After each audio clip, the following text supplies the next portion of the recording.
Hi friends, target 1000 ప్రోగ్రామ్కి స్వాగతం. మనం టార్గెట్ 1000 ప్రోగ్రాంలో ఈరోజు ప్రాచీన భారతదేశ చరిత్ర ఏన్షియంట్ ఇండియన్ హిస్టరీలో భాగంగా ఇండస్ వ్యాలీ సివిలైజేషన్లో కొన్ని ఇతర ఇంపార్టెంట్ టాపిక్స్ తెలుసుకుందాము. దీనికంటే ముందు క్లాస్లో మనము టాపిక్ 1, టాపిక్ 2, టాపిక్ 3 అని చెప్పేసి ఇండస్ వ్యాలీ సివిలైజేషన్ సింధులోయ నాగరికత గురించి ప్రధానమైనటువంటి చాలా పాయింట్స్ మనం తెలుసుకొని ఉన్నాము. వాటి నుంచి మ్యాక్సిమం క్వశ్చన్ వచ్చే అవకాశం ఉంది. అవి మిస్ అయినా కూడా ఇతర టాపిక్స్ నుంచి కూడా క్వశ్చన్స్ రావచ్చు. కాబట్టి ఇంకొన్ని టాపిక్స్ అయితే పికప్ చేసి మీకు చెప్పే ప్రయత్నం అయితే చేస్తాను. అయితే ఇక్కడ ఈ ప్రోగ్రామ్ ఎవరైతే పర్చేస్ చేసి ఉన్నారో చాలామంది అడిగినటువంటి డౌట్ ఏంటంటే, సార్ గ్రూప్ 4 ఎగ్జామ్ కావచ్చు, ఇతర ఎగ్జామ్స్లో మోడర్న్ ఇండియన్ హిస్టరీ మాత్రమే ఇచ్చారు కదా, మరి ప్రాచీన మధ్యయుగ భారతదేశ చరిత్ర కూడా ఎందుకు చెప్తున్నారు, వాటిని స్కిప్ చేసి డైరెక్ట్గా మోడర్న్ హిస్టరీకి రండి అని చెప్పేసి అంటున్నారు. దీనికి చెప్పడానికి 2 కారణాలు ఉన్నాయి.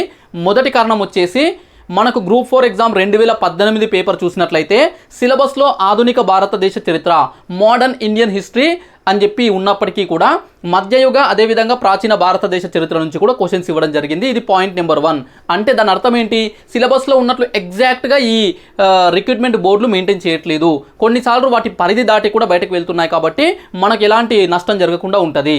రెండవది, దీనికి కారణం ఏంటంటే గ్రూప్ 2, గ్రూప్ 3 లాంటి ఎగ్జామ్కి సంబంధించి కూడా జనరల్ స్టడీస్ ఉంటుంది. కాబట్టి అక్కడ మనకు మొత్తం ప్రాచీన మధ్యయుగ భారతదేశ చరిత్రతో పాటు ఆధునిక భారతదేశ చరిత్ర కూడా అడుగుతున్నారు. సో ఆ కోర్సు కోసం ఆ ఎగ్జామ్స్కి కూడా ప్రిపేర్ అయ్యే వాళ్ళు ఈ కోర్సు ద్వారా లబ్ధి పొందాలంటే మొత్తం చెప్పాలి. ఇది సెకండ్ రీజన్. థర్డ్ రీజన్ కూడా ఒకటి ఉంది. అదేంటంటే డైరెక్ట్గా మోడర్న్ హిస్టరీ చెప్తే అర్థమవుతుంది, కానీ కొంత బ్యాక్గ్రౌండ్ కూడా తెలియాలి. అంటే మధ్యయుగము అదేవిధంగా ప్రాచీన భారతదేశ చరిత్ర ఎట్లా ఉంది, దాని లింక్స్ ఏమైనా ఉంటే ఆధునిక భారతదేశ చరిత్రలో కూడా కనబడతాయి. కాబట్టి సో ఇవన్నీ కూడా మనకు యూజ్ అవుతాయి. కాబట్టి కొంత ఓపిక ఉండండి.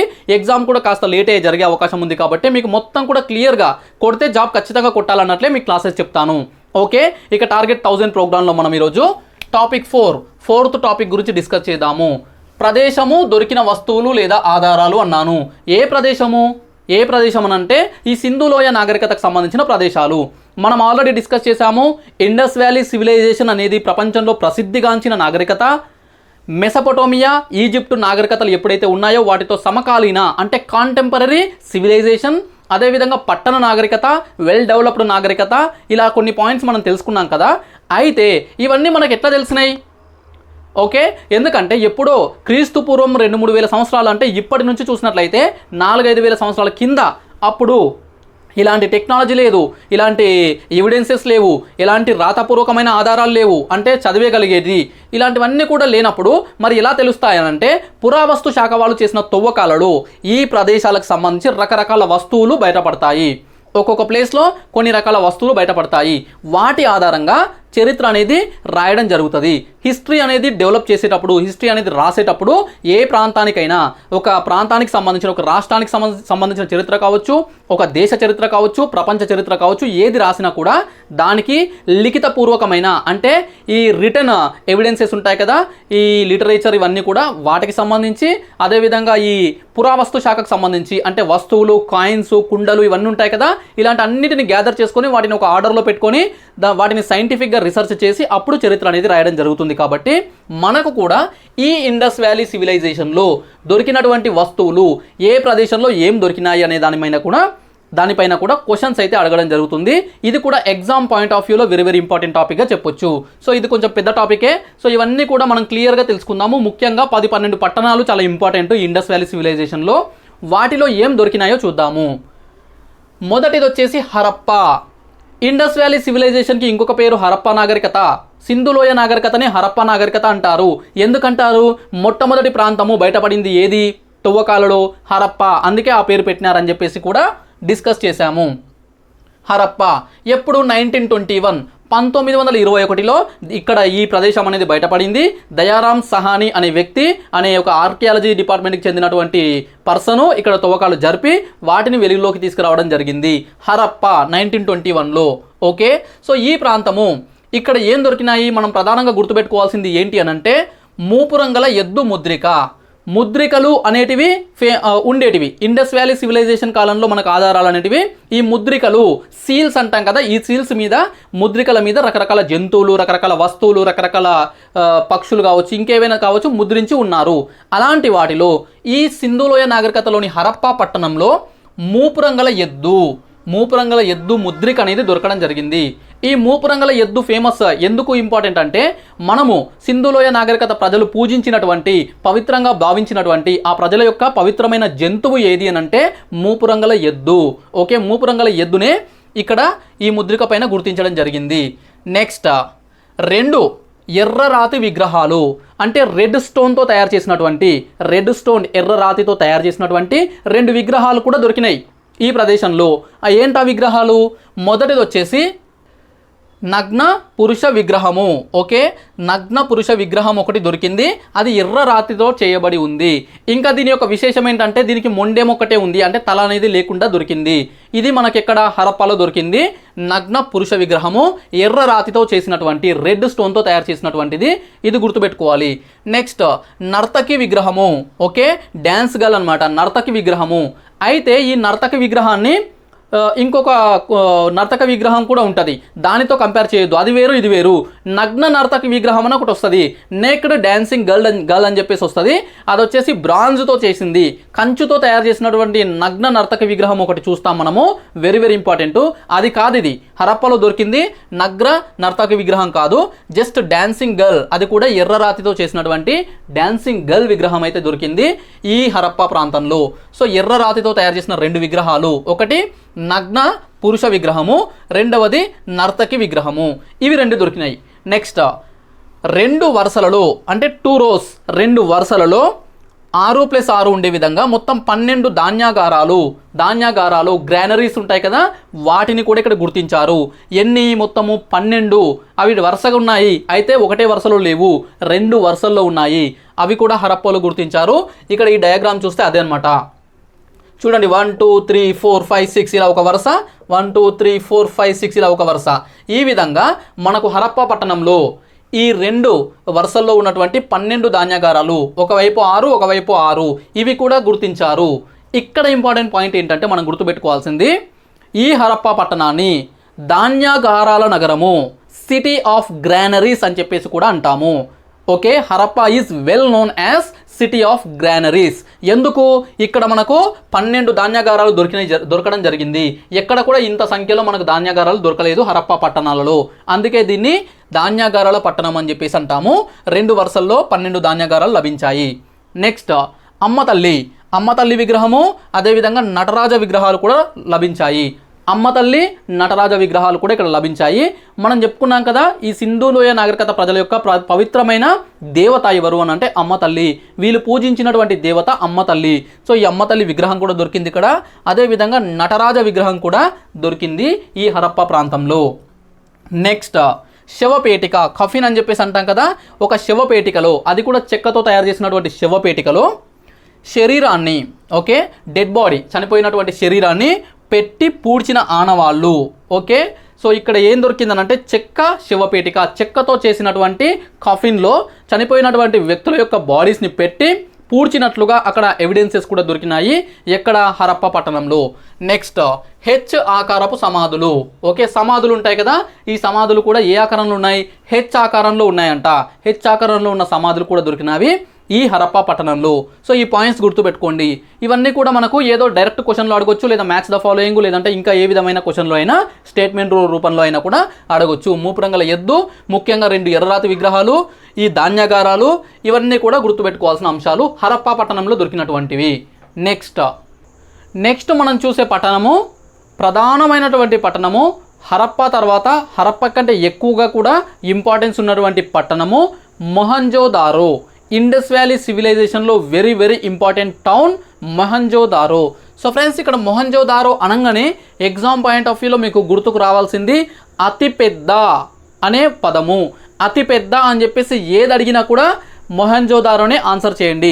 ఎందుకంటే ఈ సింధులోయ నాగరికతకు సంబంధించి రకరకాల అంశాలు, రకరకాల వస్తువులు కావచ్చు, రకరకాల ఎవిడెన్సెస్ చాలా పట్టణాల్లో బయటపడినప్పటికీ కూడా అతిపెద్దవి, అందులో పెద్దవి ఎక్కడ బయటపడ్డాయి అంటే ఈ మొహంజోదారోలోనే బయటపడ్డాయి. సో అతిపెద్ద అని చెప్పేసి ఏది అడిగినా కూడా మొహంజోదారో ఆన్సర్ చేయండి, ఎలాంటి డౌట్ లేకుండా కరెక్ట్ ఆప్షన్ అవుతుంది. ఓకే, సో ఫ్రెండ్స్, ఇక్కడ మొహంజోదారో మనం చూసినట్లయితే ఇది వచ్చేసి సింధులోయ నాగరికతలోనే అతిపెద్ద పట్టణము. ఓకే, లార్జెస్ట్ టౌన్ అని చెప్పేసి అని అనొచ్చు. ఓకే, అతిపెద్ద పట్టణం ఏది? మొహంజోదారో. సో అతిపెద్ద అనే వర్డ్ ఇక్కడ నుంచి స్టార్ట్ అవుతుంది మనకు ఈ మొహంజోదారోకి సంబంధించి. అతిపెద్ద పట్టణము. అదేవిధంగా అత్యధిక జనాభా కలిగినటువంటి పట్టణం కూడా ఇదే. ఒకే సింధులోయ నాగరికతకు సంబంధించి పాపులేషన్ అప్పుడున్నటువంటి కాలంలో ఆ సివిలైజేషన్ కాలంలో అత్యధికంగా జనాభా ప్రజలు ఎక్కడ నివసించారనంటే మొహంజోదారోలోనే. అది పెద్ద టౌన్ అనమాట, పెద్ద సిటీ. అక్కడ దాదాపుగా 30 నుంచి 40 వేల మంది జనాభా ఉన్నట్లుగా మనకు తెలుస్తుంది. అంటే ఇప్పుడు 30-40,000 అంటే పెద్ద మ్యాటర్ కాకపోవచ్చు, మామూలు టౌన్స్లో మున్సిపాలిటీస్లో ఉన్నారు. కానీ ఆ కాలంలో 5,000 సంవత్సరాల క్రితమే ఒక పట్టణంలో 30 నుంచి 40 వేల మంది నివసించారని అంటే that is very different thing అనమాట, rare thing, unique thing. So friends 30 నుంచి 40 వేల జనాభా ఈ మొహంజోదారో పట్టణంలో నివసించారు. అత్యధిక జనాభా కలిగిన పట్టణము, అతిపెద్ద పట్టణము లేదా నగరం కూడా మొహంజోదారో. నెక్స్ట్ మహాస్నానవాటిక అని చెప్పేసి అంటాము, great bath. Very very important point. Indus valley సివిలైజేషన్లో చాలాసార్లు దీని గురించి క్వశ్చన్ అడిగినారు, మళ్ళీ అడిగే అవకాశం కూడా ఉంది. Great bath of Indus valley civilization, మహాస్నానవాటిక అని చెప్పేసి అంటాము. ఈ మహాస్నానవాటిక స్పెషాలిటీ ఏంటంటే సింధులోయ నాగరికత కాలంలో వాళ్ళ టౌన్ ప్లానింగ్లో, వాళ్ళ కన్స్ట్రక్షన్లో ఇప్పటికీ కూడా చాలా విశిష్టత కలిగింది. చాలా ఆశ్చర్యానికి గురి చేసే ఒక పెద్ద కట్టడమే ఈ మహాస్నానవాటిక. ఇది వచ్చేసి ఒక స్విమ్మింగ్ పూల్ లాంటిది. ప్రస్తుతం మనం స్విమ్మింగ్ పూల్స్ చూస్తుంటాం కదా, అలాంటిది. ఎందుకు కట్టినారు ఈ మొహంజోదారోలో అంటే పవిత్రమైన స్నానాలు, ఓకే, మతపరమైన పవిత్రమైన స్నానాల కోసము, అంటే రిచువల్ బాత్స్ అని చెప్పేసి అంటాం కదా, వాటి కోసం నిర్మించినట్లుగా చరిత్రకారులు అయితే భావిస్తున్నారు. ఈ మహాస్నానవాటిక వచ్చేసి కూడా మొహంజోదారోలో ఉంది. సో గ్రేట్ బాత్ ఎక్కడ ఉంది అని అంటే టౌన్ వచ్చేసి మొహంజోదారో అని చెప్పేసి గుర్తుపెట్టుకోండి. ఇక్కడ చూడండి, ఈ డయాగ్రామ్ వచ్చేసి ఒక శాంపుల్ డయాగ్రామ్ మొహంజోదారోలో ఉన్నటువంటి ఈ మహాస్నానవాటికకు సంబంధించి. ఎంత వెడల్పుతో ఉంది, చాలా పెద్దది ఇది. ఎంత వెడల్పు అంటే 11,440 11,440 స్క్వేర్ మీటర్స్, కిలోమీటర్స్ కాదు, 11,440 చదరపు మీటర్ల వైశాల్యంతోన, ఏరియాతోన ఈ మహాస్నానవాటిక అయితే నిర్మించడం జరిగింది. దీని పొడవు లెంత్ వచ్చేసి, కొన్నిసార్లు ఇలా కూడా అడుగుతున్నారు, లెంత్ వచ్చేసి 11.88 11.88 మీటర్స్. మీటర్లలో చూసినట్లయితే 11.88 మీటర్స్ అనేది లెంత్, పొడవు. వెడల్పు వచ్చేసి 7.01 7.01 మీటర్స్ వెడల్పు. ఇది పొడవు. ఈ పొడవు వచ్చేసి 11.88 మీటర్స్, ఈ వెడల్పు వచ్చేసి 7.01 మీటర్స్ ఉంది. అదేవిధంగా డెప్త్, లోతు ఉంటుంది కదా, ఇది స్నానవాటిక స్విమ్మింగ్ పూల్ కాబట్టి ఎత్తు ఉండదు, లోతు ఉంటుంది. ఆ లోతు వచ్చేసి 2.43 మీటర్స్, 2.43 మీటర్ లోతుతో దీన్ని అయితే నిర్మించారు. అంటే 6 అడుగులు ఉండే వ్యక్తులు ఉంటారు కదా, 6 ఫీట్ ఉండే వ్యక్తులు కూడా ఇందులో నీళ్లు నింపినప్పుడు పూర్తిగా మునిగిపోతారు. అలాంటి స్విమ్మింగ్ పూల్ అనమాట. 2.43 మీటర్స్. ఈ మెజర్మెంట్స్ వచ్చేసి మీటర్స్లో, కొన్నిసార్లు ఫీట్లలో కూడా అడుగుతుంటారు ఎగ్జామ్లో. అలా చూసినట్లయితే పొడవు 39 ఫీట్, ఇది వచ్చేసి 39 ఫీట్ ఉంటుంది. అదేవిధంగా వెడల్పు వచ్చేసి 23 ఫీట్ అనమాట, 29 ఫీట్లు అంటే అడుగులు వెడల్పు ఉంటుంది. నెక్స్ట్ లోతు వచ్చేసి 8 ఫీట్, 8 ఫీట్లు అంటే 6 కాదు, ప్రపంచంలో ఉండే అతి పొడవైన వ్యక్తులు కూడా ఇందులో మునిగిపోతారు. సో 8 ఫీట్ల పొడవు లోతుతో ఉంటుంది. 8 ఫీట్ డెప్త్ అనమాట, లోతు. ఇది వచ్చేసి మెజర్మెంట్స్ కూడా కొన్నిసార్లు డెప్త్గా అంటే కొంచెం డిఫికల్ట్ క్వశ్చన్ అడగాలనుకుంటే ఇలా అడిగే అవకాశం ఉంది కాబట్టి ఇది కూడా మీకు చెప్తున్నాను. ఓకే, ఇది కూడా బాగా మెమరైజ్ చేసుకోండి, గుర్తుపెట్టుకోండి. నెక్స్ట్ దీనికి సంబంధించి ఇంకొన్ని ఇంపార్టెంట్ పాయింట్స్ కూడా ఉన్నాయి. మహాస్నానవాటిక ఏంటంటే ఈ గ్రేట్ బాత్ యొక్క స్పెషాలిటీ ఏంటంటే 6 వైపులా, అంటే ఇప్పుడు మొత్తం 4 వైపుల్లో 6 మెట్లు, అంటే దిగడానికి 6 ప్లేసెస్లో మెట్లు ఉన్నాయి. ఈ పొడవు ఉంది కదా, లెంత్ ఎక్కువ ఉంది కదా, అక్కడ 2, ఇక్కడ 2, ఇక్కడ 2 అనమాట, 2 to 4 ఉన్నాయి. నెక్స్ట్ వెడల్పు ఉంది కదా, దీంట్లో 2 ఉన్నాయి. మొత్తం 6 ప్లేసెస్లో ఎంట్రీ ఉంది. దాంట్లోకి ఎంట్రీ అయ్యి దిగడానికి స్టెప్స్ అదంతా కూడా 6 ప్లేసెస్లో ఉంటుంది. అదేవిధంగా దీనిలోకి ఈ స్విమ్మింగ్ పూల్ కదా, ఇది ఒక స్నానవాటిక కదా, స్నానం చేస్తే నీళ్లు పాడైపోతాయి కాబట్టి వాటర్ ఎంట్రీ ఉంది, వాటర్ ఎగ్జిట్ కూడా ఉంది. అంటే నీళ్ళు వచ్చేసి అందులో పడుతుంటాయి, వస్తాయి, అదేవిధంగా నీళ్ళు బయటకు కూడా వెళ్ళిపోతాయి. దాని ద్వారా ఫ్రెష్గా ఉండే విధంగా కూడా ఏర్పాటు చేసినారు. నెక్స్ట్ దీని చుట్టూ అంటే స్నానం చేసిన తర్వాత మహిళలు బట్టలు అంటే దుస్తులు మార్చుకోవడం కోసం కూడా గదులు కూడా ఏర్పాటు చేశారు. ఈ విధంగా చాలా ఫేమస్ ఇది. సో ఇండస్ వ్యాలీ సివిలైజేషన్లో ఈ మహాస్నానవాటిక గ్రేట్ బాత్, ఓకే, ఎక్కడుంది? మొహంజోదారో పట్టణంలో ఉంది. ఇది very very important point. Next అతిపెద్ద ధాన్యాగారము. చూడండి, అన్ని అతిపెద్ద వస్తున్నాయి. ఎక్కడ? మొహంజోదారోలో. అతిపెద్ద ధాన్యాగారం అంటే గ్రానరీస్ అంటాము. ఇందాక మనం హరప్పా ధాన్యాగారాల పట్టణము, సిటీ ఆఫ్ గ్రానరీసు, అక్కడ 12 ధాన్యాగారాలు ఉన్నాయి, 2 వరుసల్లో ఉన్నాయి, 6 ఉన్నాయి అని చెప్పేసి మనం డిస్కస్ చేసాం కదా, అది దానికి సంబంధించి. కానీ అతిపెద్దది, అన్నిటికంటే పెద్ద ధాన్యాగారం ఎక్కడ బయటపడింది? మొహంజోదారో పట్టణంలో బయటపడింది. దీని మెజర్మెంట్స్ కూడా చూసినట్లయితే పొడవు వచ్చేసి 45.71 మీటర్స్, 45.71 మీటర్స్ పొడవుతోన, అదేవిధంగా 15.23 15.23 మీటర్ల వెడల్పుతోన ఈ ఏరియాతోన ఒక రెక్టాంగులర్గా దీర్ఘచతురస్రాకారంలో నిర్మించినటువంటి అతిపెద్ద ధాన్యాగారం కూడా బయటపడింది ఈ మొహంజోదారో పట్టణంలో. అతిపెద్ద ధాన్యాగారం అన్నా కూడా ఇక్కడే, మహాస్నానవాటి కంటే కూడా పెద్దదే, అతిపెద్ద నగరం కూడా ఇదే. చూడండి, అందుకే చెప్పాను అతిపెద్ద వస్తే మొహంజోదారో ఆన్సర్ చేయాలి. నెక్స్ట్, పశుపతి మహాదేవుడు. మనం ఏం డిస్కస్ చేసాము? సింధులోయ నాగరికత ప్రజల యొక్క పవిత్రమైన పురుష దేవుడు ఎవరు అని అంటే పశుపతి మహాదేవుడు అన్నాం కదా. దానికి సంబంధించినటువంటి సీల్ అంటే ఈ ముద్రిక ఎక్కడ దొరికిందనంటే మొహంజోదారో పట్టణంలో దొరికింది. పశుపతి మహాదేవుడి ముద్రిక. ఈ పశుపతి మహాదేవుడే. ఓకే, ఆ ముద్రిక కూడా మీరు పుస్తకాల్లో కానీ ఎక్కడైనా చూసినట్లయితే కొమ్ములు కలిగి ఉంటాడు. కొమ్ములు కలిగి ఉన్నటువంటి ఒక ముద్రిక అనమాట. ఈ పశుపతి మహాదేవుడే తర్వాత కాలంలో శివుడిగా, అంటే వేద నాగరికత వచ్చిన తర్వాత, తొలి వేదం తర్వాత మలివేదం వచ్చేసరికి శివుడుగా మారిపోయినాడు. అంటే ప్రస్తుతం ఉన్నటువంటి శివుడు అప్పుడు సింధులోయ నాగరికత కాలంలో ఈ పశుపతి మహాదేవుడి పేరుతో పిలువబడ్డాడని చెప్పేసి కూడా చరిత్రకారులు చెప్తున్నారు, హిస్టోరియన్స్ చెప్తున్నారు. అందుకే ప్రోటోశివ అని చెప్పేసి అంటాము. ప్రోటోశివ ఎవరు? ఈ పశుపతి మహాదేవుడు. నెక్స్ట్, ఈ పశుపతి మహాదేవుడి దగ్గర కూడా ఒక ఇంపార్టెంట్ క్వశ్చన్ అడుగుతున్నారు, రెగ్యులర్గా అడుగుతున్నారు, మళ్ళీ అడిగే ఛాన్స్ ఉంది. అదేంటంటే పశుపతి మహాదేవుడి ముద్రిక ఉంటుంది కదా, దానిలో ఈ పశుపతి మహాదేవుడి చుట్టూ ఉన్నటువంటి జంతువులు ఏంటి, అదేవిధంగా పాదాల వద్ద ఉన్నటువంటి జంతువులు ఏంటి, యానిమల్స్ కొన్ని ఉంటాయి, అవి ఏంటి అని చెప్పేసి అడుగుతున్నారు. ఈ పశుపతి మహాదేవుడి చుట్టూ ఏముంటాయంటే గేదె. ఓకే, బఫీలో అంటాం కదా, గేదె లేదా దున్నపోతు. గేదె అనుకోవచ్చు లేదా దున్నపోతు అనొచ్చు. కొన్ని పుస్తకాల్లో గేదె ఉంది, కొన్ని పుస్తకాల్లో దున్నపోతుంది. ఇది ఫీమేలు, అది మేల్, అంతే తేడా. గేదె, ఏనుగు. ఓకే, ఏనుగు అంటే ఎలిఫెంట్, నెక్స్ట్ ఖడ్గమృగము, అదేవిధంగా టైగర్ అంటే పులి. ఈ 4 జంతువులు కూడా మనకు పశుపతి మహాదేవుడి ఈ సీల్ ఉంది కదా దాంట్లో కనిపిస్తాయి. అదేవిధంగా అతడి పాదాల వద్ద పశుపతి మహాదేవుడి లెగ్స్ ఉంటాయి కదా, లెగ్స్ దగ్గర 2 జింకలు, ఒకటి కాదు 2 జింకలు కూడా ఉంటాయి. గేదె, ఏనుగు, ఖడ్గముగం, పులి, ఈ 4 వెరీ వెరీ ఇంపార్టెంట్. ఇవి కన్ఫ్యూజింగ్ ఇస్తారు. ఎట్లా ఇస్తారనంటే పశుపతి మహాదేవుడి ముద్రికలో లేనటువంటి జంతువు ఏది అని చెప్పేసి గేదె, ఏనుగు, ఖడ్గముగం, మృగము, సింహము ఇలా ఇస్తారు. అంటే సింహం కాదు, పులి ఉంది, సో సింహము ఆన్సర్ చేయాల్సి ఉంటుంది. ఈ విధంగా వీటిని గుర్తుపెట్టుకోవాలి. నెక్స్ట్, పాదాల వద్ద ఉన్న జంతువులు 2 జింకలు. ఇక్కడ నుంచి కూడా క్వశ్చన్ అడగొచ్చు. ఇవన్నీ కూడా మొహంజోదారోకు సంబంధించిన ఇంపార్టెంట్ పాయింట్స్. నెక్స్ట్ వచ్చేసి అతిపెద్ద, చూడండి మళ్ళీ వచ్చింది, అతిపెద్ద అసెంబ్లీ హాల్. ఓకే, సమావేశాలు అదేవిధంగా ఏవైనా సెలబ్రేషన్స్ చేసుకోవడం కోసం ఈ మొహంజోదారోలో అతిపెద్ద ఈ ఏంటి అసెంబ్లీ హాల్ అనేది ఒకటి నిర్మించుకున్నారు. అసెంబ్లీ హాల్ కూడా కన్స్ట్రక్ట్ చేయబడింది. అంటే ఒక రకంగా చెప్పాలంటే ఆడిటోరియం అని చెప్పేసి అనొచ్చు, లేదంటే ఒక హాల్ అని చెప్పేసి అనొచ్చు. ఎక్కడుంది? మొహంజోదారోలో అతిపెద్దది. ఎందుకు ఇక్కడే ఉన్నాయి అతిపెద్దది అంటే బాగా డెవలప్ అయిన సిటీ, చాలా ఎక్కువ పాపులేషన్ ఉంది, పెద్ద సిటీ, సో ఎక్కువ మంది జనాభా ఉన్నారు కాబట్టి అన్నీ కూడా పెద్దవి ఏర్పాటు చేయాల్సిన అవసరం అయితే ఏర్పడింది. నెక్స్ట్, నగ్న నాట్యగత్తె కాంస్య విగ్రహము. ఇందాక హరప్ప గురించి మనం డిస్కస్ చేసినప్పుడు నాట్యగత్తె విగ్రహము వచ్చింది అని చెప్పేసి అన్నాం కదా, డాన్సింగ్ గర్ల్. అది నగ్నమైనది, కాంస్యంతో చేసింది కాదు. బ్రాంజ్ నాక్డ్ డాన్సింగ్ గర్ల్ కాదు. అదేంటి? ఎర్ర రాతితో చేసింది. కానీ మొహంజోదారోలో దొరికింది మాత్రము కంచుతోన. మనం ఆల్రెడీ డిస్కస్ చేసాము, సింధు ప్రజలు కంచును తయారు చేయడంలో చాలా ఫేమస్. రాగి ప్లస్ తగరము కలిపి కంచు తయారు చేసేవాళ్ళు. ఈ విధంగా కంచుతో చేసినటువంటి నేక్డ్ అంటే నగ్నంగా ఉన్నటువంటి నాట్యగత్తె డాన్సింగ్ గర్ల్ విగ్రహం అన్నమాట. ఓకే, ఇది కూడా అడుగుతున్నారు. నగ్న నాట్యగత్తె విగ్రహము, కాంస్యంతో చేసినటువంటి నగ్న నాట్యగత్తె విగ్రహం ఎక్కడ దొరికిందంటే మొహంజోదారో పట్టణంలో దొరికింది. ఇవన్నీ కూడా దీని యొక్క ఇంపార్టెంట్ పాయింట్స్. నెక్స్ట్, గడ్డం ఉన్నటువంటి పురోహితుడి విగ్రహము.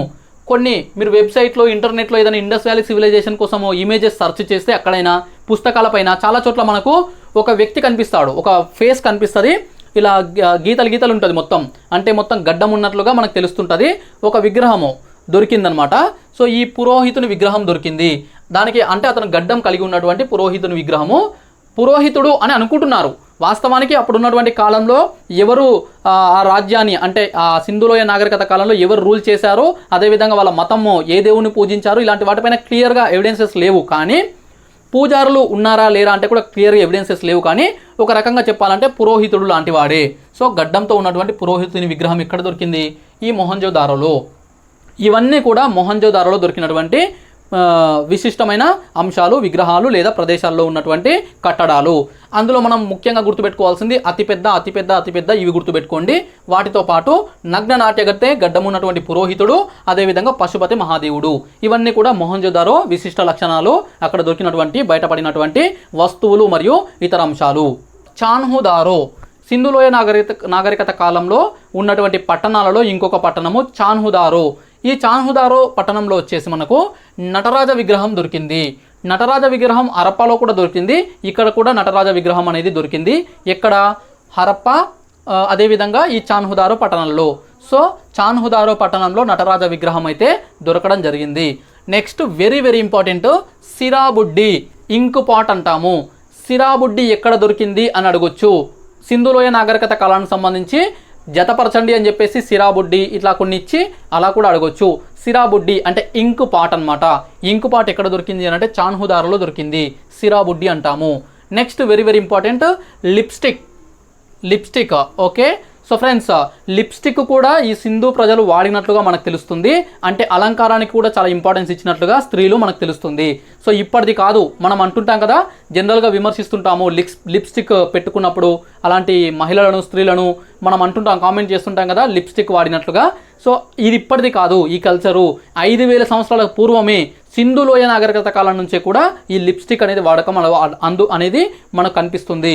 సో ఈ లిప్స్టిక్ ఆనవాళ్ళు ఎక్కడ దొరికినాయని అంటే ఈ చాన్హుదారో పట్టణంలో. నెక్స్ట్ పిల్లి, క్యాట్. ఓకే, పిల్లిని డొమెస్టికేట్ చేసుకున్నట్లుగా అంటే పిల్లిని పెంచుకున్నట్లుగా, అదేవిధంగా పిల్లి ఆనవాళ్ళు అనేవి మనకు ఈ చాన్హుదారో పట్టణంలో దొరుకుతాయి. ఈ 4 ఇంపార్టెంట్ పాయింట్స్ మనం చాన్హుదారోలో చూస్తాము. అందులో కూడా ప్రధానంగా సిరాబుడ్డి, లిప్స్టిక్, ఈ రెండు కూడా వెరీ ఇంపార్టెంట్. ఇక జంతువులకు వచ్చేసి పిల్లి ఆనవాళ్ళు ఎక్కడ దొరికినాయి అని చెప్పేసి అడిగితే ఈ చాన్హుదారో పట్టణాన్ని ఆన్సర్గా చేయాలి. Next Lothal also very important town. Harappa, Mohenjo-daro తర్వాత అతి పెద్దగా కనిపించే పట్టణము, చాలా ఇంపార్టెన్స్ ఉన్నటువంటిది గుజరాత్ రాష్ట్రంలో ఉన్నటువంటి ఈ పట్టణము. ఎందుకనంటే ఇది ఒక కాస్మోపాలిటన్ సిటీ, చాలా ఫేమస్ సిటీ, అన్ని రకాలుగా డెవలప్ అయిన సిటీల్లో ఇది కూడా ఒకటి.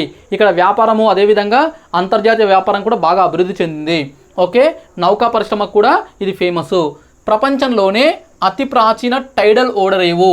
ఓకే, టైడల్ అంటే మనకు సముద్ర తరంగాలు ఉంటాయి కదా, ఈ అలలు ఉంటాయి కదా, ఈ సముద్ర తరంగాలను బేస్ చేసుకొని ఈ ఉన్నటువంటి ఓడరేవులు కొన్ని ఉంటాయి. అలాంటి టైడల్ సీ పోర్ట్స్ అని చెప్పేసి అంటాము.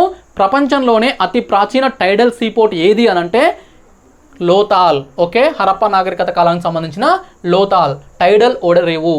ఓకే, నెక్స్ట్ సింధు ప్రజల యొక్క అంతర్జాతీయ ఓడరేవు. అంటే ఈ సింధులోయ నాగరికత ప్రజలు జాతీయంగా అంటే ఆ నాగరికత, ఆ టౌను అంటే ఆ ఏరియాలో ఉన్నటువంటి వ్యాపారము చేసేవాళ్ళు, దానికి ఎద్దుల బండ్లు వాడేవాళ్ళు, దాని ఎక్క అనే పేరుతో ఉన్న ఎడ్ల బండ్లను వాడేవాళ్ళు. కానీ అంతర్జాతీయ వ్యాపారం చేయాలంటే ఓడలు అవసరమయ్యేటివి.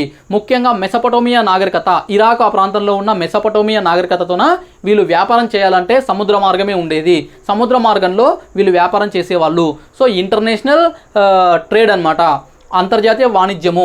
ఈ అంతర్జాతీయ వాణిజ్యం చేయడానికి ఉన్నటువంటి ఓడరేవే ఇది, అంతర్జాతీయ ఓడరేవు లోతాల్. సో మనకి ఇంకో రకంగా కూడా క్వశ్చన్ అడగొచ్చు, అది మళ్ళీ నెక్స్ట్ చాప్టర్స్ వచ్చినప్పుడు చెప్తాను. అదేంటంటే కొన్ని మ్యాచ్ ద ఫాలోయింగ్లు ఇస్తారనమాట. కొన్ని ఓడరేవులు ఏ కాలంలో ప్రసిద్ధి, లోతాలు, అదేవిధంగా కొన్ని గుప్తుల కాలం నాటికి సంబంధించి, మౌర్యుల కాలము, పల్లవులు, ఇలా వాళ్ళకి సంబంధించినటువంటి ఫేమస్ ఓడరేవులు ఉంటాయి, అంతర్జాతీయ ఓడరేవులు. అవన్నీ ఒకసారి మళ్ళీ చెప్తాను, అక్కడ కూడా ఈ పాయింట్ వస్తుంది. సింధు ప్రజల యొక్క అంతర్జాతీయ ఓడరేవు ఏది అంటే లోతాల్. నెక్స్ట్ ఇక్కడ దొరికింది ఇంకా ఏంటంటే, ఇక్కడ బాగా డెవలప్ అయింది సిటీ, ఇక్కడ ఎక్కువగా వినోదానికి ఇంపార్టెన్స్ ఇచ్చారు, చాలా ఎంటర్టైన్ అవ్వడానికి ప్రజలు ఇంపార్టెన్స్ ఇచ్చారు. సో అందుకని చెప్పేసి మనకి ఇక్కడ పాచికలు అంటే ఏంటివి, ఈ డైస్ అంటాం కదా, డైస్లు అనమాట, అవి దొరికినవి.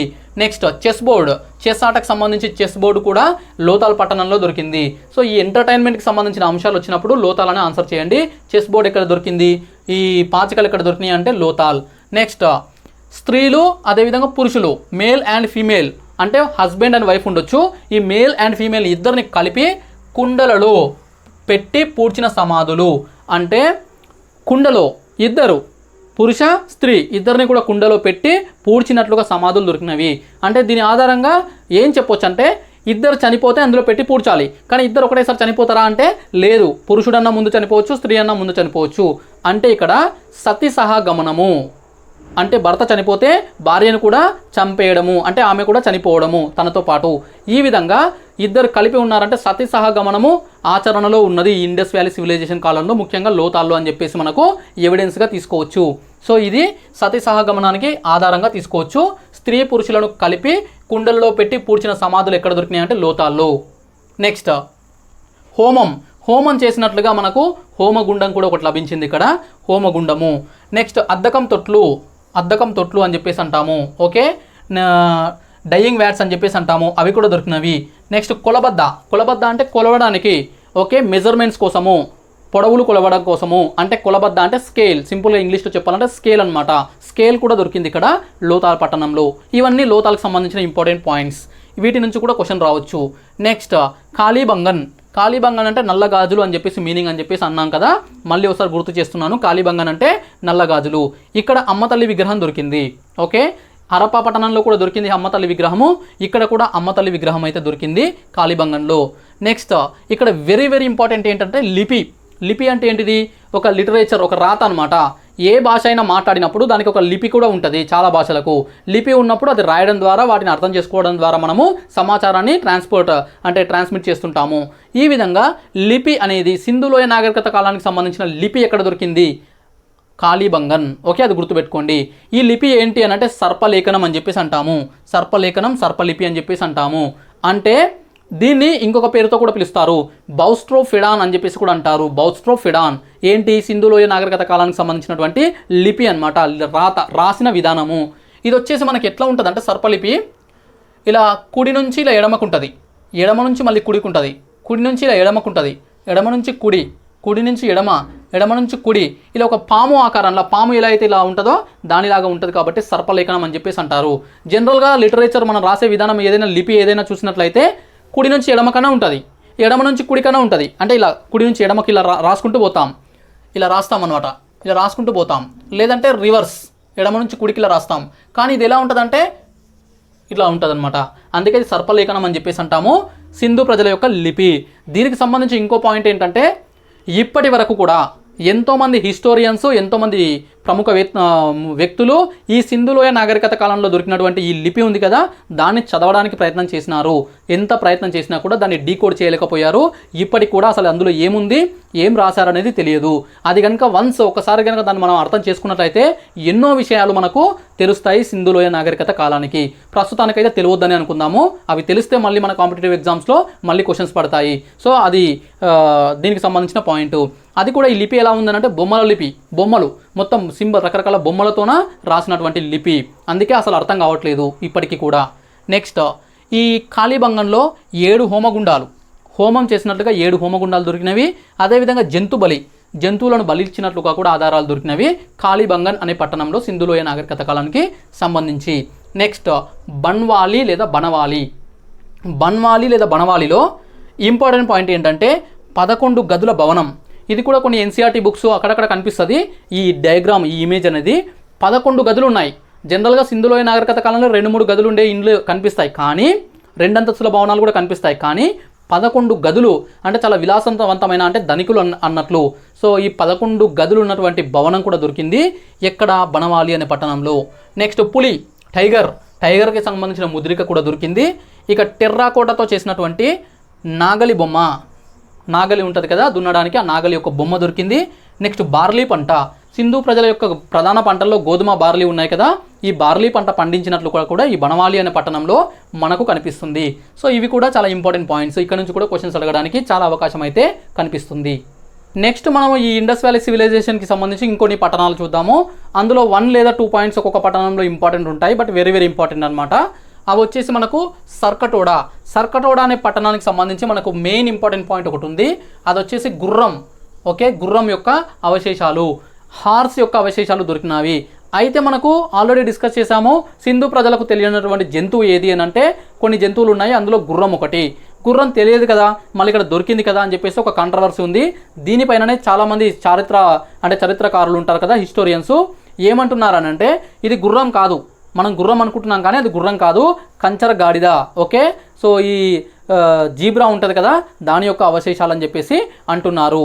ఓకే, అయితే సింపుల్గా గుర్రం అవశేషాలు ఎక్కడ దొరికినాయి అని చెప్పేసి కనుక ఇస్తే సర్కటోడా అని చెప్పేసి ఆన్సర్ చేయండి. నెక్స్ట్ రంగాపూర్. రంగాపూర్ వచ్చేసి వెరీ వెరీ ఇంపార్టెంట్ పాయింట్ ఏంటంటే వరి పండించినట్లుగా ఆనవాళ్ళు దొరికినాయి. వరి పొట్టు దొరికింది రంగాపూర్లో. అందుకే మనకు వరి అనేది రంగాపూర్ అదేవిధంగా లోతల్లో కూడా పండించినట్లుగా తెలుస్తుంది. అయితే ముఖ్యంగా వరి పొట్టు ఎక్కడ దొరికిందంటే రంగాపూర్ అనే పట్టణంలో. Next Dholavira, very very important. Dholavira అనే పట్టణం అనేది చాలా ఇంపార్టెంట్. ఇప్పుడు ఎగ్జామ్లో అడగడానికి అవకాశం ఉన్నటువంటి దాంట్లో ఇది కూడా ఒకటి. ఎందుకు అనంటే 2021లో యునెస్కో గుర్తింపు పొందినటువంటి పట్టణం అనమాట. సింధులోయ నాగరికతకు సంబంధించి ధోలవీర అనే టౌన్ సిటీ. ఓకే, ఇందులో మనం ఎక్కువగా చూసేది ఏంటంటే షాపింగ్ కాంప్లెక్స్. షాపింగ్ అంటే అదొక మార్కెట్ అనమాట. షాపింగ్ చేయడానికి ఒక కాంప్లెక్స్ ఉన్నట్లుగా మనకు తెలుస్తుంది. షాపింగ్ కాంప్లెక్స్ ఎక్కడ దొరికిందంటే ధోలవీర. అదేవిధంగా పెద్ద స్టేడియం. మనము అతిపెద్ద అని ఏది వచ్చినా కూడా మొహంజోదారో పెట్టండి ఆప్షన్ అన్నాను కదా, అందులో చిన్న ఎక్సెప్షన్, ఓకే, చిన్న మినహాయింపు ఏంటంటే ఒక స్టేడియం మాత్రమే. అతిపెద్ద స్టేడియం వచ్చింది అంటే ధోలవీర. మిగతావి ఏవి వచ్చినా కూడా అతిపెద్ద అని అంటే మొహంజోదారో ఆన్సర్ చేయండి. ఇలా గుర్తుపెట్టుకోవాలి. ఓకే, అతిపెద్ద ఏది వచ్చినా మొహంజోదారో, కాకపోతే ఒక స్టేడియం మాత్రము ధోలవీర. ఇలా గుర్తుపెట్టుకోండి. ధోలవీర ఒకటి అతిపెద్ద స్టేడియం కలిగి ఉంది. అతిపెద్ద అనే దాంట్లో స్టేడియం వచ్చేసి ధోలవీర అనే పట్టణంలో ఉంది. Next very very important reservoirs. Okay, నీటిని నిల్వ చేసి వ్యవసాయానికి పంటలకు దానికి వాడినట్లుగా ఈ రిజర్వాయర్లు నిర్మించినట్లుగా కూడా ఆనవాళ్ళు లభించాయి ధోలవీర అనే పట్టణంలో. అందుకే దీన్ని జలసిరుల పట్టణం అని చెప్పేసి కూడా అంటారు. ఓకే, జలసిరుల పట్టణం ఏది అంటే ధోలవీర. రిజర్వాయర్లు దొరికినాయి ఇక్కడ. నెక్స్ట్ రాతి ముంగీస. రాతితో తయారు చేసినటువంటి ఒక ముంగీసకు సంబంధించినటువంటి ఒక గుర్తులు కూడా దొరకడం జరిగింది ఈ ధోలవీర పట్టణంలో. నెక్స్ట్ అమ్రి. ఇది కూడా ఇంపార్టెంటే. ఇందులో వచ్చేసి మనకు మొట్టమొదటిసారిగా బాగా గమనించండి, మొట్టమొదటిసారిగా మూపురంగల ఎద్దు ముద్రిక. మనం హరప్పాలో మూపురంగల ఎద్దు ముద్రిక దొరికింది అన్నాం కదా. ఎస్, హరప్పాలో దొరికింది. కానీ ఫస్ట్ టైం ఎక్కడ దొరికింది ఈ మూపురంగల ఎద్దు ముద్రిక అని అంటే అమ్రి అనే పట్టణంలో మొట్టమొదటిసారిగా మూపురంగల ఎద్దు ముద్రిక అయితే లభించడం జరిగింది. నెక్స్ట్ ఖడ్గమృగానికి సంబంధించిన అవశేషాలు కూడా అమ్రి పట్టణంలో దొరికినవి. నెక్స్ట్ రోపార్ అనే పట్టణము. ఈ రోపార్ అనే పట్టణానికి సంబంధించి యజమానితో పాటుగా, అంటే యజమాని చనిపోతే ఆ యజమానితో పాటుగా జంతువులను, అతను పెంచుకున్నటువంటి జంతువులను, ముఖ్యంగా కుక్కలను, అతను పెంచుకున్న డాగ్స్ ఉంటాయి కదా, ఆ కుక్కలను కూడా పూడ్చిపెట్టినట్లుగా మనకు ఆనవాళ్ళు దొరికినవి. అంటే లోతాల్లో చూసినట్లయితేనేమో సతి సహన గమనం, అంటే భర్త చనిపోతే భార్యను కూడా ఇద్దరిని కలిపి కుండల్లో పూడ్చిపెట్టినట్లుగా ఎక్కడ దొరికినవి లోతాల్లో. కానీ ఇక్కడ ఈ రోపార్ అనే పట్టణంలో మనకు యజమాని చనిపోతే అతనితో పాటు అతని పెంపుడు జంతువులు ముఖ్యంగా కుక్కలను పూడ్చిపెట్టినట్లుగా దొరుకుతుంది. ఈ పాయింట్ కూడా అడగొచ్చు ఎక్కడ రోపార్ అనే పట్టణంలో. ఇంకా కొన్ని గమనించినట్లయితే గుమ్లా లేదా మాండా అంటాం, జమ్మూ కాశ్మీర్లో ఉంది. ఉత్తరాన ఉన్నటువంటి చివరి ప్రాంతము సింధులోయ ప్రాంతము. సర్పము అంటే పాములను పూజించినట్లుగా తెలుస్తుంది. చూడండి ఫ్రెండ్స్, మనకు ఇప్పటికీ కూడా ఈ కల్చర్ ఉంది. ఇప్పటికీ మనము నాగుల చవితి అని చెప్పేసి పండుగలు చేస్తుంటాము. అదేవిధంగా పాములను పవిత్రంగా చూస్తుంటాము, వాటిని దేవుళ్ళుగా భావిస్తుంటాము. ఈ విధంగా సర్ప పూజ అనేది ఇప్పటికీ ఉంది. సో ఇది ఎప్పటి నుంచి ఉంది, సింధులోయ నాగరికత కాలం నుంచి ఉంది, కంటిన్యూస్గా కొనసాగుతూ వస్తుంది. ఓకే, సో ఇలాంటి కల్చర్. అదేవిధంగా గుజరాత్ అనే ప్రాంతంలో ఇండస్ వ్యాలీ సివిలైజేషన్ కాలంలో గుజరాత్లో కోతులను పూజించేవారు. ఓకే, ఈ మంకీస్ని. ఇప్పుడు కూడా మనము కోతులను ఆంజనేయుడు అని చెప్పేసి మనం కూడా ఈ టెంపుల్స్ దగ్గర ఉంటాయి కాబట్టి కొంత పవిత్రంగా చూస్తుంటాము. సో ఇవన్నీ కూడా అంటే ఇండస్ వ్యాలీ సివిలైజేషన్ ఆ పట్టణాలు అంతరించిపోయి ఉండొచ్చు, కానీ దానికి సంబంధించినటువంటి కల్చరు, దానికి సంబంధించినటువంటి కొన్ని లక్షణాలు అనేటివి ఇంకా కొనసాగుతున్నాయి. ఇలాంటి క్వశ్చన్స్ సివిల్ సర్వీసెస్ కావచ్చు, లేదంటే గ్రూప్ 1 లాంటి ఎగ్జామ్స్ కావచ్చు, అందులో మనకు ఆన్సర్ రైటింగ్లో డిస్క్రిప్టివ్ మెయిన్ ఆన్సర్స్ ఉంటాయి కదా, అందులో అడగొచ్చు. అంటే సింధులోయ నాగరికత కాలం ఇంకా సింధు లోయ నాగరికత కల్చరు ఇంకా బ్రతికి ఉంది అని చెప్పేసి వివరించండి అని చెప్పేసి అడగొచ్చు. అప్పుడు మనం ఈ ఎవిడెన్స్లు అన్నిటివి కూడా రాయాల్సి ఉంటుంది. అయితే మనకు ఈ గ్రూప్ 4 ఇలాంటి ఎగ్జామ్లో అయితే అంత డెప్త్గా ఏం అడగరు, అందుకే కొంత ఇంట్రడక్షన్ లాగా అయితే చెప్పినాను. నెక్స్ట్ కోటు డిజి అనే పట్టణం ఒకటి ఉంటుంది. అందులో మనకు దొరికింది రాతి బాణాలు. రాతితో చేసినటువంటి యారోస్ బాణాలు ఉంటాయి కదా, ఆ రాతి బాణాలు ఉంటాయి. అవి ఎక్కడ దొరికినాయి అంటే కోటు డిజి. ఇవన్నీ కూడా ఇండస్ వ్యాలీ సివిలైజేషన్ కాలం నాటి దొరికినటువంటి ఇంపార్టెంట్. టాపిక్ 4 చాలా పెద్దగా ఉంటుంది, క్వశ్చన్ ఖచ్చితంగా రావడానికి అవకాశం ఉన్నటువంటి టాపిక్ అనమాట. అన్నీ గుర్తుపెట్టుకోండి. ఎట్లా గుర్తుపెట్టుకుంటారు మీరు అంటే, ఫస్ట్ ఈ సింగిల్ ఉన్నాయి. సర్కటోడ అనగానే గుర్రము, అదేవిధంగా రంగాపూర్ అనగానే వరిపొట్టు, గుమ్లా అనగానే సర్పపూజ. ఈ విధంగా ఇండివిజువల్గా సింగిల్ ఉన్నాయి, ఫస్ట్ గుర్తుపెట్టుకోండి. తర్వాత హరప్ప, మొహంజోదారో, లోతాల్ ఇలాంటివి ఎక్కువ పాయింట్స్ ఉన్నాయి కదా, వాటిని గుర్తుపెట్టుకోండి. క్లాస్ అర్థమైంది అనుకుంటున్నాను. నెక్స్ట్ టాపిక్స్తో మళ్ళీ మనం టార్గెట్ 1000లో కలుద్దాము. Thank you so much.